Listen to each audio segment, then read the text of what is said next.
Yes, good morning. It's class. This is your history, chapter number 1. So, I already told you the syllabus of PD1, that is chapter 1 and 2 in history, and chapter 1 in civics, and chapter 1 in geography. So, kindly make clear history में 1 और 2, civics में 1 और geography में 1। पहले मैं history में third chapter add करना चाह रहा था, बट अब मैंने थर्ड चैप्टर हटा दिया है क्योंकि उससे फिर आपका सिलेबस लेंथी ज़्यादा हो जाएगा। तो आप बेफिक्र होकर सिर्फ 1 और 2 चैप्टर हिस्ट्री में रिवाइज करें, सिविक्स में फर्स्ट चैप्टर और ज्योग्राफी में chapter first. So there are 2 chapters in history, so that's why I choose history to first revise. So here is our first chapter: how, when and where. Basically the chapter is not so more important according to the examination and other pedic test, but it's only kind of brief that you have to know about dates, survey and national archive. कुछ terms ऐसे use होंगे जिनके बारे में आपको समझना ज़रूरी है, और वही चीज़ बस सिर्फ समझने के लिए है इस चैप्टर में। इसलिए ये शुरुआत में भी हमने आपको क्वेश्चन आंसर्स के तौर पे नहीं करवाया था क्योंकि ये उतना इम्पोर्टेंट नहीं है, बट फिर भी कुछ चीज़ें ऐसी हैं इसमें जो आपको करनी होंगी, तो आप उसको ज़रा देखें और समझें और उन्हीं चीज़ों को रिवाइज़ करें। अदर चीज़ों को आप ज़्यादा टच करके परेशान ना हो। Yes, how important are dates, मतलब डेट्स क्यों इम्पोर्टेंट होती हैं?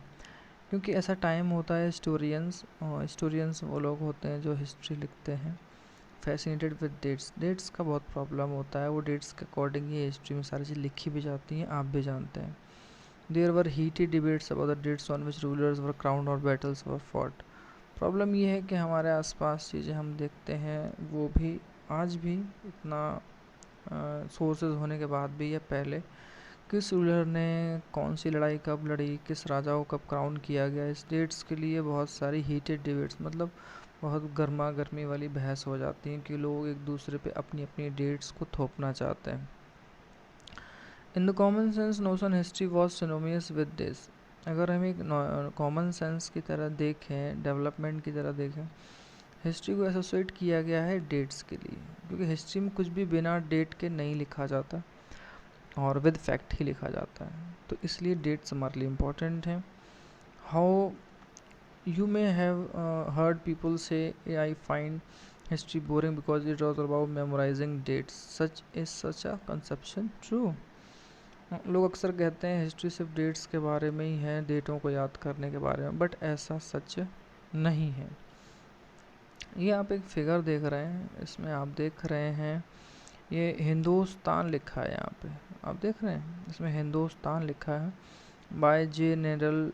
ये एक 1782 की एक पेंटिंग टाइप है। इसमें ब्राह्मण ऑफर कर रहे हैं शास्त्र जो ब्रिटानिया है, जो ब्रिटानिया मतलब उस टाइम ब्रिटिश आ चुके थे ना, ब्रिटिश आ चुके थे, ये उनके लोग खड़े हैं, तो जो ब्राह्मण हैं उनको दिखाया है कि वो उनको ब्राह्मण शास्त्र दे रहे हैं। तो ये इमेज अपने आप में बहुत सारी चीज़ों को शो करती है। इसकी मीनिंग भी नीचे भी इस तरह के रिसोर्स पड़े हुए हैं। Yes, let's see. History certainly about changes that occur over time. History साफ तौर पे कहा जा सकता है चेंजेस जो टाइम टू टाइम होते हैं उसके बारे में है। It is about finding out how things were in the past and how things have change. History हमें सबसे अच्छा ये बताता है कि पास्ट में क्या घटित हुआ है और उसने हमें कितना चेंज किया है और चीज़ें किस तरह से बदली हैं। As soon as we compare the past with the present, we refer to time we talk of before after। और जब हम इसको कंपेयर करते हैं तो कंपेयर करने के लिए बिफोर और आफ्टर ही तो यूज़ होता है, क्योंकि जब आप किसी चीज़ के बारे में, पास्ट के बारे में बात करेंगे तो वो बिफोर की तरह यूज़ होगा, और आप उसको रिसेंटली चेंजेस से जोड़ेंगे तो आफ्टर कि उस टाइम के बाद ये हुआ है। यस, अब देखिए यहाँ पे ऐसी बहुत सारी, ये पूरी एक कहानी सी है कि किस तरह से लोग जो है क्वेश्चन करते थे, जो अपने आसपास देखते थे और ये हिस्टोरिकल जो हिस्टोरियंस होते हैं वो भी हिस्टोरिकल चीज़ों के बारे में बहुत क्वेश्चन करते हैं। जो जो अपने आसपास चीज़ें हम देखते हैं, खाने की चीज़ हो सकती हैं, कपड़े हो सकते हैं, बुक्स हो सकती हैं, कोई जोग्राफिकल चीज़ हो सकती है, इंसानों के बिहेवियर के बात में हो सकती है, या जिस वर्ल्ड में हम इनहेबिटेड रह रहे हैं उसके बारे में हो सकती है। ऐसे क्वेश्चन जो हैं हमेशा होते रहते हैं, ठीक है। और उन्हीं क्वेश्चंस का आंसर ढूंढने के लिए हिस्टोरियंस डेट्स को इम्पोर्टेंट रखते हैं लिखने के लिए। हाँ, बहुत सारे क्वेश्चन, जैसे लोगों ने कब चाय पीना शुरू किया, और आप बहुत सारी चीज़ देखते हैं कि किस तरह से रेलवे डिस्टेंस के तौर पे इतना रेलवे एक्सपेंड किया गया।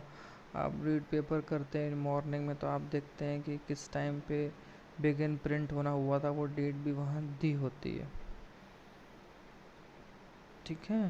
अब आप यहाँ से स्टार्ट करें नेक्स्ट टॉपिक से, तो आप इसमें देख सकते हैं कि जो इस तरह के क्वेश्चंस होते हैं हिस्टोरिकल में, वो हमारे टाइम को बताते हैं। But time does not have to be always specially dated in the terms of particular year और मंथ। ऐसा नहीं है कि टाइम के अकॉर्डिंग जो भी साल या महीने भर घट रहा है उसको डेट के अकॉर्डिंग हर किसी पर्टिकुलर उस चीज़ को ऐड किया जाए, वो प्रीसियस हो सकती है, ऐसा नहीं है।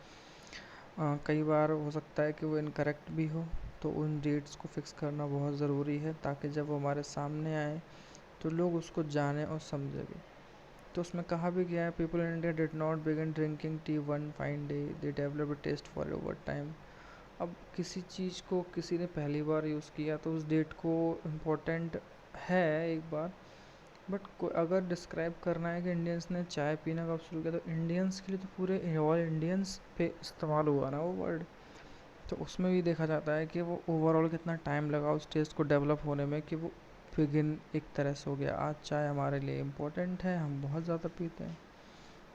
तो ये चीज़ इस तरह से डेट मेंशन करने वाली चीज़ें हैं।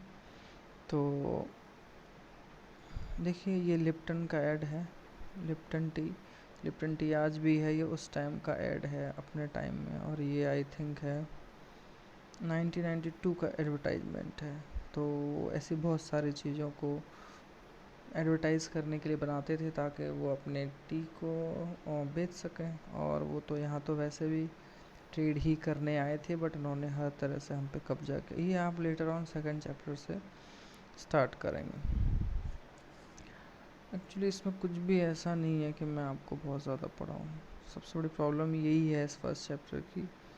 ऐसा कुछ भी नहीं है जो आपके लिए बहुत इम्पोर्टेंट हो, सिग्निफिकेंट हो, कि आप उस चीज़ को ज़रूर जानें।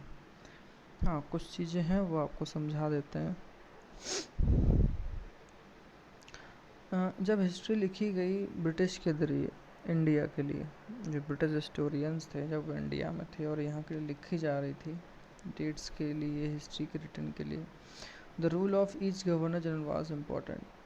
क्योंकि ब्रिटिश बहुत इम्पोर्टेंट मानते थे हर वर्क को और हर चीज़ को लिखने से और डेट्स कैरी करने के लिए। तो उन्होंने हर एक गवर्नर जनरल के बारे में सारी इम्पोर्टेंट डेट्स लिखी। These histories begin with the rule of first governor Warren Hastings. अब यहाँ से क्वेश्चन रेज होता है, फर्स्ट गवर्नर जनरल कौन है? Warren Hastings.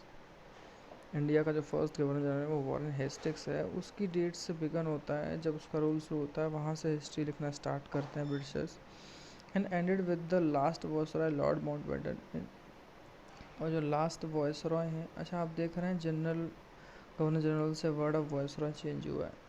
ये दोनों चीज़ों का चेंज भी आप अभी नेक्स्ट चैप्टर्स में समझेंगे ये वर्ड क्यों चेंज हुआ। बस आपके लिए यहाँ इंपॉर्टेंट चीज़ जानना ये हुई कि फर्स्ट गवर्नर जनरल कौन थे, वॉरेन हेस्टिंग्स, और लास्ट वॉइसरॉय लॉर्ड माउंटबेटन। ये वॉरेन हेस्टिंग्स की फिगर है, आप देख सकते हैं। 1773 में ये फर्स्ट गवर्नर ऑफ इंडिया बने थे। यहाँ से भी कोई क्वेश्चन रेज हो सकता है कि when he became the first governor of India in 1773। फिर ऐसे बहुत सारे हैं, आप देख सकते हैं। Hastings, Wellesley, Bentinck, Dalhousie, Canning, Lawrence, Lytton, Ripon, Curzon, Hardinge, Irwin, उन्होंने एक के बाद एक जो वॉइस रॉय गवर्नर जनरल आया, सभी डेट्स को हिस्ट्री में लिखा गया अलग अलग पर्सनैलिटी के तौर पे। हर गवर्नर जनरल की अलग पर्सनैलिटी को लिखा गया, लिंक किया गया कि उन्होंने की एक्टिविटीज़ क्या थी, पॉलिसीज़ कौन सी बनाई, क्या अचीवमेंट थे, उन्होंने क्या अच्छा किया। इस तरह से वो सारी चीज़ें उनको लिखी गई उनके बारे में। Okay, the next topic. So I already told you this is not so much important, सिर्फ इस तरह से इसमें बहुत सारा एक लेंदी एक अलग ही सेशन दिया है, इसलिए उतना इम्पोर्टेंट नहीं है ये।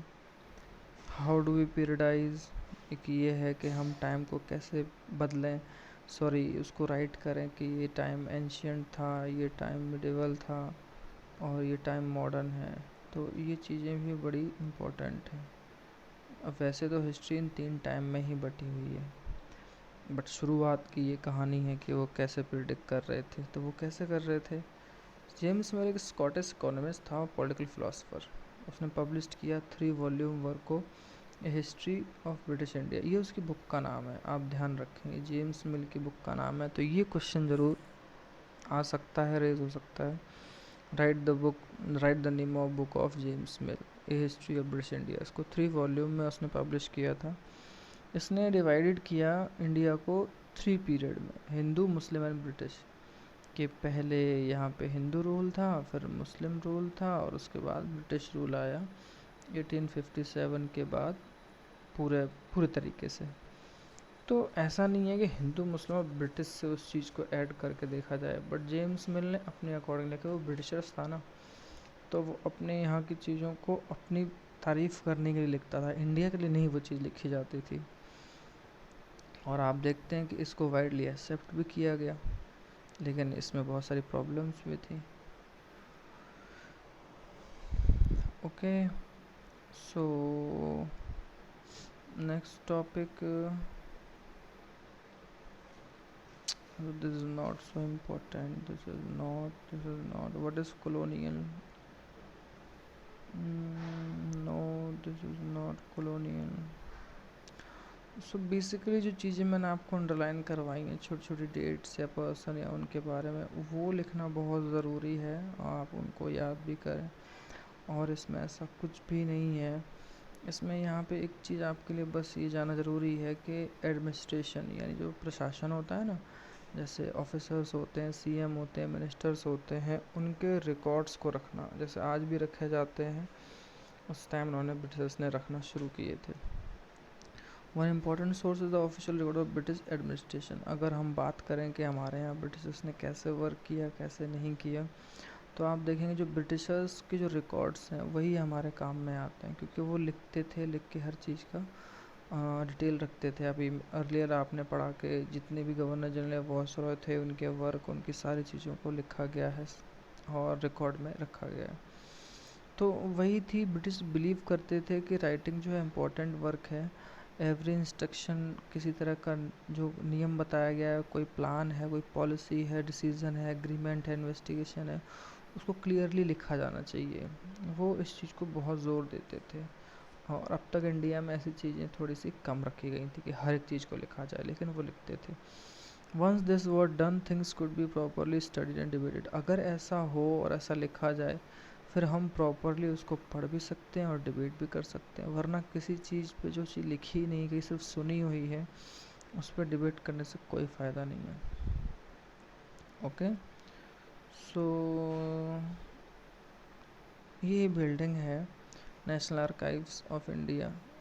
एक्चुअली आर्काइव वो जगह होती है जहाँ पे हम सारे रिकॉर्ड्स को रखते हैं। ये न्यू दिल्ली में है, ये 1920s में सेटअप हुई थी। इसमें बताया गया है कि नेशनल म्यूज़ियम, नेशनल आर्काइव दोनों ही न्यू दिल्ली में वॉइसरेगल पैलेस के पास ही थे, क्योंकि वॉइसरॉय के पास रखे जाएंगे तो रिकॉर्ड करने में आसानी होगा। उस टाइम इंडियंस पीपल रिवोल्ट भी करते थे ब्रिटिश के खिलाफ, तो उन्हें डर था कि कहीं वो चीज़ें नष्ट ना कर दें, इसलिए वो पास ही रखते थे उन बिल्डिंग्स को अपने। जैसे आज सर्वे होते हैं, उस टाइम भी हुआ करते थे हर तरह से, चाहे वो किसी भी तरह के बॉटिकल सर्वे हो, जूलॉजिकल सर्वे हो, आर्कियोलॉजिकल हो, या किसी फॉरेस्ट सर्वे जैसे आज होते हैं, ठीक वैसे उस टाइम पे भी सारी चीज़ें हुआ करती थी। सो स्टूडेंट्स, बेसिकली यही सारी चीज़ें थी, इसमें कुछ ज़्यादा बताने को और इंटरेस्टिंग नहीं है। जो चीज़ें मैंने आपको सिर्फ बताई हैं उनको ही अंडरलाइन करें, उनको समझें। So this is the end of the chapter. इसमें ऐसा कुछ भी खास नहीं है, सिर्फ जो मैंने आपको पढ़ाया, अंडरलाइन करवाया, डेट्स, पर्सन नेम, या उनको आप रिवाइज़ करें, उनको लिखें। सेकेंड चैप्टर से काफ़ी चीज़ें इंपॉर्टेंट हैं, इंटरेस्टिंग भी लगेंगी आपको. So today this is the end for class. और कोई प्रॉब्लम हो तो आप दोपहर के बाद मुझे मैसेज कॉल करिए. तब तक के लिए मेरी क्लास लाइव रहती है, तो अगर आप बीच में करेंगे तो वो डिस्टर्ब हो जाएगा. ओके, अच्छे से तैयारी कीजिए. Have a nice day.